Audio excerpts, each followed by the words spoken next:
Assalamualaikum warahmatullahi wabarakatuh. Halo sahabat koperasi, kembali lagi di channel Nanti Dibikin Jelas. Kali ini kita akan membahas sesuatu yang sering ditanyakan oleh para pengurus, pengawas maupun anggota koperasi, yaitu apa yang disebut dengan anggaran dasar, apa yang disebut dengan anggaran rumah tangga, dan peraturan khusus atau yang disingkat dengan Persus di koperasi. Yuk kita kupas tuntas dengan bahasa yang lebih jelas dan sederhana. Pertama, kita akan bahas dulu tentang anggaran dasar atau biasa disebut dengan AD ya. Anggaran dasar ini ibaratnya pondasi atau undang-undangnya koperasi atau secara konstitusinya yang ada di koperasi. Di dalamnya ini berisi hal yang pokok seperti siapa saja pendirinya, kemudian nama tempat kedudukan, tujuan dan bidang usahanya, keanggotaan, rapat anggota, modal, pengurus, pengawas, pembagian SHU, sampai sanksi bagi anggota yang melanggar aturan.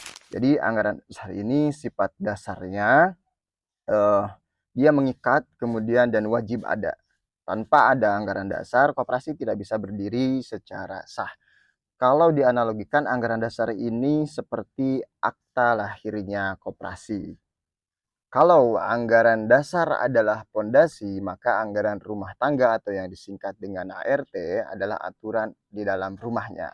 Anggaran rumah tangga ini kan berfungsi untuk menjabarkan lebih detail dari isi anggaran dasar, supaya tidak menimbulkan banyak tafsir atau yang disebut dengan multitafsir ya. Misalnya saja, dalam anggaran dasar disebutkan bahwa anggota ini wajib membayar simpanan wajib.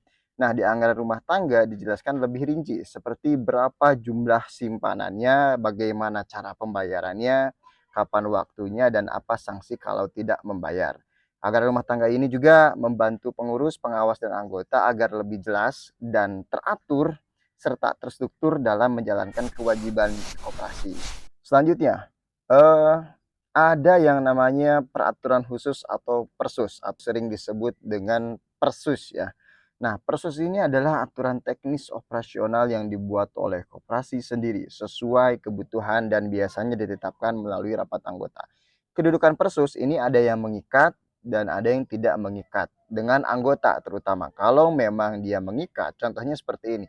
Persus terkait dengan pemberian pinjaman, persus terkait dengan keanggotaan, ini semua mengikat. Artinya harus melalui rapat anggota.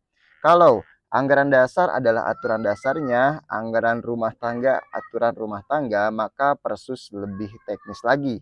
Misalnya tentang mekanisme tadi pinjaman, syarat anggunan, tata cara penagihan, pengelolaan unit usaha koperasi, hingga penyelesaian kredit atau pinjaman bermasalah. Dengan adanya Persus, koperasi jadi lebih fleksibel dan tidak perlu mengubah anggaran dasar atau anggaran rumah tangga setiap kali ada kebutuhan teknis. Nah, cukup dengan membuat Persus, koperasi bisa punya aturan yang jelas dan disepakati secara bersama. Sudah jelas ya terkait dengan anggaran dasar, anggaran rumah tangga, dan Persus secara definisi. Ketiganya saling melengkapi. Tanpa anggaran dasar, koperasi tidak bisa berdiri dan tidak bisa menjalankan kegiatan operasionalnya. Tanpa anggaran rumah tangga, pengaturan jadi kabur atau nggak jelas, hanya secara lisan dan tidak didokumentasikan. Tanpa Persus pun, kegiatan koperasi bisa berjalan tanpa kepastian teknis. Artinya Persus ini untuk mengcover kegiatan-kegiatan operasional sehari-hari. Manfaat anggaran dasar, teman-teman. Tadi sudah kita jelaskan dari ketiganya ada hubungan korelasi yang sama. Terkait dengan manfaat anggaran dasar ini sangat penting karena memang konstitusi koperasi itu aturan dasar tertulis yang mengikat semua pihak di dalam koperasi, yaitu anggota, pengurus, dan pengawas. Dan kalaupun dalam penyelesaian konflik, nah jika ada konflik internal, anggaran dasar ini menjadi rujukan utama penyelesaian, sehingga bisa membatasi potensi penyalahgunaan kewenangan pengurus atau dominasi kelompok anggota tertentu, sehingga mengurangi risiko sengketa hukum dengan pihak-pihak eksternal. Dan kalau teman-teman tahu juga, materi yang di dalam anggaran dasar ini sekurang-kurangnya ini memuat ada 10 ketentuan. Namun 10 ketentuan ini minimal sesuai dengan pasal 8 Undang-Undang 25 tahun 92 ini. Salah satunya adalah daftar nama pendiri, nama tempat kedudukan, maksud dan tujuan, bidang usaha, kemudian mengenai keanggotaan, rapat anggota, pengelolaan permodalan, jangka waktu berdiri, pembagian SHU, dan sanksi. Nah, sehingga kalau pertanyaannya apakah kita harus menyusun anggaran rumah tangga dan Persus? Nah, ini jawaban yang luar biasa. Makanya kita akan bahas secara sederhana itu. Jawabannya adalah iya, sangat penting dan perlu sekali pengurus koperasi ini menyusun anggaran rumah tangga dan menyusun peraturan khusus. Karena memang pada praktik kelembagaan di koperasi ini, hampir semua koperasi ini harus mempunyai yang namanya anggaran rumah tangga atau Persus. Karena contohnya gini, tanpa anggaran rumah tangga banyak aturan detail yang tidak tercakup di dalam anggaran dasar sehingga bisa menimbulkan yang tadi yang namanya multitafsir. Sehingga jelas ya teman-teman kenapa fungsi anggaran rumah tangga ini menjabarkan lebih rinci dari anggaran dasar. Karena aturan-aturan pokok di dalam anggaran dasar itu masih secara umum. Oke, jadi kita harus bisa menyusunnya di dalam sebuah anggaran rumah tangga. Materi anggaran rumah tangga di koperasi ini pada pokok pengaturannya prinsipnya sama dengan anggaran dasar. Anggaran rumah tangga ini merupakan penjabaran pasal-pasal di anggaran dasar yang memerlukan penjabaran lebih rinci, Bapak dan Ibu. Sehingga ART ini juga dapat berisi penjelasan-penjelasan pasal di anggaran dasar yang memerlukan penjelasan. Kalau memang dirasa sudah cukup, hal itu termuat di anggaran dasar saja, berarti tidak harus dituangkan di dalam anggaran rumah tangga.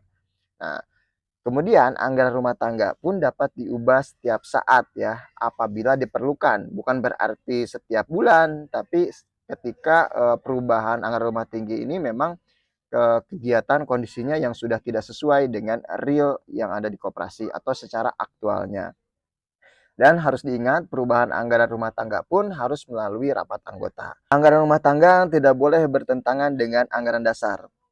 Bagaimana kalau memang ini bertentangan? Karena gini, ketika anggaran rumah tangga ini bertentangan dengan anggaran dasar, mana yang lebih didahulukan? Yo, udah pasti jelas, yaitu anggaran dasar. Kalau ada perbedaan antara anggaran dasar dengan anggaran rumah tangga atau bertentangan, maka anggaran dasarlah yang dipakai sebagai dasar hukum.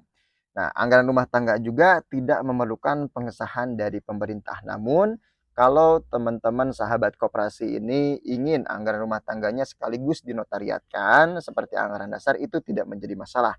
Sah-sah saja Bapak dan Ibu. Ini sejenis peraturan khusus. Nah, di sini Persus ini ada yang mengatur terkait dengan umum, kemudian kelembagaan koperasi, kemudian akuntansi koperasi, kemudian permodalan koperasi. Ya. Persus-persus ini disesuaikan dengan kebutuhan yang ada di koperasi sehingga tidak serta-merta persusnya ini sama setiap koperasi. Nah, saya ingin menekankan bahwa apa yang Bapak Ibu tulis itu yang dilaksanakan dan apa yang dilaksanakan itu yang ditulis. Nah, contohnya gini, ketika Persus terkait dengan kelembagaan di koperasi, Bapak Ibu harus menyusun contohnya Persus terkait dengan struktur organisasi usaha, Persus kepengurusan, Persus pengawas, Persus Dewan Pengawas Syariah, Persus tentang karyawan, Persus tentang keanggotaan, sampai dengan Persus Satuan Pengadilan Internal yang memang dibutuhkan oleh koperasi Bapak dan Ibu.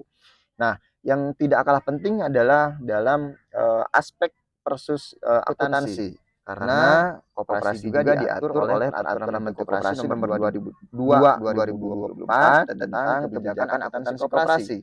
Nah, di sini apa saja yang harus dimuatkan? Salah satunya adalah Persus tentang sistem akuntansi, pengelolaan kas tunai, pengelolaan non tunai, kemudian Persus tentang likuiditas. Ini sangat penting sekali di koperasi. Kemudian bagaimana koperasi harus mengatur terkait dengan rasio kecukupan modal atau disingkat dengan CAR ya, capital adequacy ratio.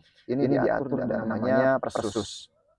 Jangan lupa juga nanti buatkan Persus terkait dengan permodalan. Contohnya Persus tentang mekanisme bagaimana setoran simpanan pokok, simpanan wajib, simpanan mana suka, bagaimana apabila ada modal penyertaan koperasi, bagaimana kalau misalkan ada penerbitan surat utang, obligasi, bahkan Persus terkait dengan hibah. Nah, itu salah satunya yang memang Bapak Ibu bisa buat, namun disesuaikan dengan kebutuhan yang ada di koperasi. Mudah-mudahan dengan bahasa yang lebih sederhana ini bisa dijelaskan dan bisa ditangkap serta ada manfaatnya untuk Bapak dan Ibu semua dalam pembahasan kali ini. Jadi, sahabat koperasi, jangan anggap anggaran dasar, anggaran rumah tangga, dan Persus ini hanya sekedar dokumen aja. Jadi saya bilang, apa yang ditulis itu yang dilaksanakan, apa yang dilaksanakan itu yang ditulis. Tekankan itu. Kemudian karena, sebenarnya dari dokumen inilah tata kelola koperasi ini bisa berjalan dengan baik. Anggota bisa aktif, bisa aware, bisa sadar, bisa berpartisipasi, bisa memahami terkait dengan jalannya usaha koperasi dan koperasi bisa tumbuh menjadi lebih sehat. Terima kasih sudah menonton. Jangan lupa untuk like, komen, dan subscribe untuk konten-konten edukasi koperasi lainnya. Semoga ini bisa membantu dan bisa lebih jelas lagi terkait dengan anggaran dasar, anggaran rumah tangga, dan persus di koperasi. Dan silakan share sebanyak-banyaknya ke pengurus koperasi yang lain kalau memang konten ini bermanfaat. Dan kalau sahabat koperasi butuh yang namanya template anggaran rumah tangga dan persus-persusnya, silakan untuk ramaikan di kolom komentar. Nanti saya akan sematkan template anggaran rumah tangga dan template terkait dengan persus di kolom komentar. Terima kasih, mudah-mudahan bisa lebih jelas, dibikin jelas dengan bahasa yang lebih sederhana. Saya Aris Rubianto Pratama, see you next time, the next video.